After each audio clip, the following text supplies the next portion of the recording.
Yes, arsenic in rice is a real thing. It's not some hippie blogger conspiracy theory. This poison and known carcinogen is commonly found in hazardous levels in one of the world's most popular staple foods. But how dangerous it is to you depends enormously on how much rice you eat, what kind of rice you eat, how you cook it, and whether or not you are a baby. As a non-baby American who eats rice maybe once a week, I don't worry about this at all in my own diet, but you may be a different kind of person. Known by the chemical symbol As, arsenic occurs naturally in organic and inorganic forms. It can be acutely poisonous in large doses, with symptoms ranging from abdominal pain to rapid death within a day or two. It was quite popular as a discreet means of murder until the 19th century British chemist James Marsh invented a forensic test for arsenic, and the jig was up. Organic arsenic is considered less dangerous, and it's commonly found in some seaweed and some shellfish where it's generally not a very big deal.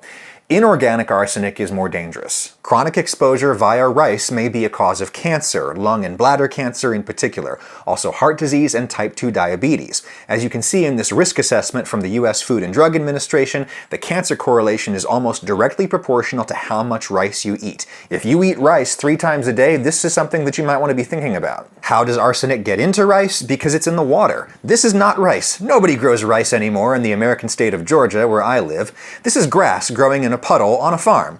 Thing is, that's basically what rice is. It's the seed of a grass that grows in artificial puddles called paddies. It's the only major food crop grown in flooded ground. It sits around in the water all day long, and it absorbs and concentrates way more of whatever is in there. So how does inorganic arsenic get into the water and soil? It comes from many sources. It depends where in the world you are. That's biochemist Andrew Maharg at Queen's University, Belfast. He's probably the most prominent English language scientific voice on this topic. It can be naturally geogenic arsenic. It can be in irrigation waters, and that's known over large parts of Southeast Asia. It can be added as pesticides, as was used in the US until very recently. So where rice crops followed cotton crops, so they were allowed to use arsenical pesticides on cotton. And then if rice followed in rotation, it would obviously have arsenic-dosed soils. Indeed, much of Dr. Maharg's research is on rice grown here in the American South, in particular Arkansas, Louisiana, and Texas, the South Central region. There's a lot of rice grown there, and it tends to have a lot of arsenic. Maybe it's just part of the natural geology, maybe it's due to the pesticides used on cotton fields, maybe it's due to industrial pollution. Coal has a lot of arsenic in it. Maybe all of the above. Nobody knows for sure. Not until the farmers let the studies be conducted and we put a lot of resource into it, you won't find out what the sources are. So unless somebody's doing that work, I can't do that work for multiple reasons sitting here in Ireland, but I don't think I'd be very welcome into the paddy fields of the South Central region. Nah, man, they love you in Texas. The other big rice-growing region in the US is California, and California rice has way less arsenic. Globally, this problem varies a lot from place to place. Dr. Maharg's other main area of concern is Bangladesh. In contrast, rice from India and Pakistan tends to be a lot better. Chinese rice has problems with both arsenic and cadmium. This is generally something that you can pretty easily Google if you want to find out about your rice. Problem is, you might not know where your rice came from. It is a global commodity crop after all. They're not growing this Kroger rice in Cincinnati. That's just where the company is headquartered.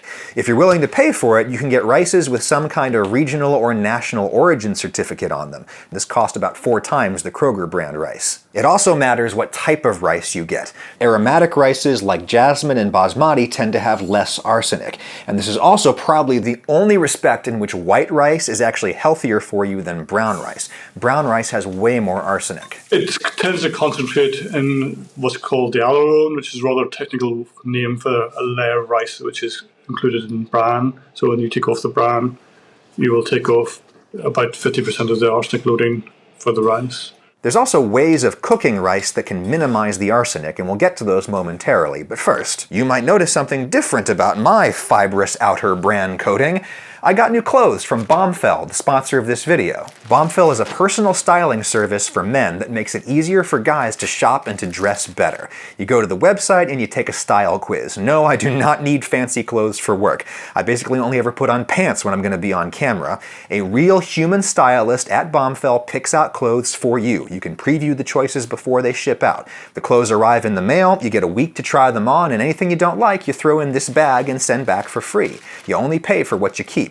Note the tape measure so that I can send my stylist more accurate measurements. I absolutely hate clothes shopping and thinking about my appearance generally, so if I'm going to replace any of my old ratty stuff, it's going to be because somebody else does it for me. And my Bombfell stylist sent me these classy new slacks that my wife is very happy about. It's clearly higher quality fabric than what I usually buy, should hold up a few more years. If you need a new fibrous outer coating, save $25 on your first Bombfell order by going to bombfell.com/Ragusea. Get $25 off with my link in the description. Now again, if you're like me in that you don't eat rice all that frequently, this whole arsenic thing probably poses a pretty minimal risk to you.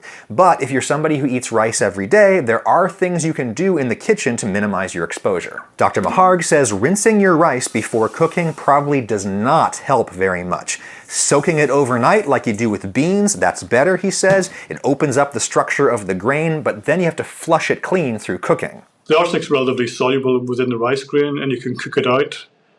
But most people cook the rice to dryness. They'll just add enough water and then let the water be absorbed or evaporate to dryness. And that just locks in the arsenic. Unfortunately, it's quite mobile in your stomach then. So the same mobility allows it to be leached out from cooking water, allows it to be leached out into your bloodstream.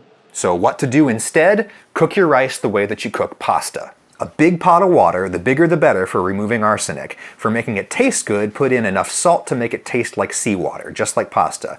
Bring the water to a boil and dump in the rice. Once you get it in there, it cooks faster than it would at a simmer. It takes about 12 minutes for white rice, I find. You can test it with a fork. Just dip the fork into the rice and a few nicely drained grains will come out that you can then taste. Just like pasta, I think you should drain it when it is still slightly crunchy. It'll keep cooking as it cools. Some people put it back into the pan to cook off the remaining moisture. I think it works better to just toss it in the sieve a few times and then let it steam off. A lot of people prefer their rice like this anyway. It's certainly fluffier rice if you're into that. And Dr. Maharg says if you soak your rice in a lot of water overnight and then cook it in a lot of water the next day, you can remove about 80% of the arsenic. There is a catch though, which is that you'll be washing away some of the nutrients. Here in the States, most of our rice is fortified. That's what these extra ingredients on the bag are. This is extra nutrition that they spray onto the exterior of the grains. You will lose any fortified vitamins and mineral nutrients potentially in it, and also rice is an important source of B vitamins which are soluble, but I suspect that's less relevant to an American diet than it is to a Bangladeshi diet, for example. Yeah, we eat a ton of meat here in the States, and meat is full of B vitamins. If you're eating a reasonably rich and varied Western diet with lots of vegetables, this is probably a non-issue for you. Europeans don't fortify their rice and they're still alive. This leads us, finally, to the part of this that is really relevant to Westerners and indeed everybody. The problem of arsenic and kids. For generations all over the world, this has been the most popular first solid food that parents feed their babies. You mix it with water, you have rice porridge. You look at the constitution of many foods, this is specifically manufactured for children, and they're rice-based. And that's for two reasons. They're relatively bland, and they're also gluten-free. Babies eat 3 times as much food on a body weight basis as an adult. So for any particular source, they're getting 3 times more exposed to arsenic than what an adult is. And that means much greater cancer and diabetes risk. There's also some research indicating that arsenic in food can be a neurotoxin with kids. They lose IQ points. By the way, arsenic is also found in fruit juice. That's the other big place. This may be a relatively minor risk compared to all of the other risks in life, but nonetheless, I see no reason at all to give this to your baby. Not just this brand, any brand. There's just too many other good options. We mostly fed our kids oat cereal. The European Union in recent years has set standards for the maximum inorganic arsenic levels in foods, particularly strict standards for baby foods, though still not strict enough in Dr. Maharg's opinion. Here in the US, as per usual, we're not as quick to regulate agribusiness. This FDA risk assessment notes that if we adopted standards comparable to the EU limits, that would knock out as much as 93% of rice and rice products in our market, depending on the type of rice. Decide for yourself whether you think that's a good reason to not do it. And it's important to note, once again, that arsenic in rice poses a relatively minor risk in our lives. Again, quoting from the FDA, 39 cases of lung or bladder cancer per million people are attributable to rice. 39 cases per million people. That's out of about 90,000 per million people who get those cancers. So if you smoke, good lord, deal with that before you worry about your rice. But you should worry about your wardrobe immediately, especially if you're a schlub like me. Get 25% off your first Bombfell order by using my link in the description.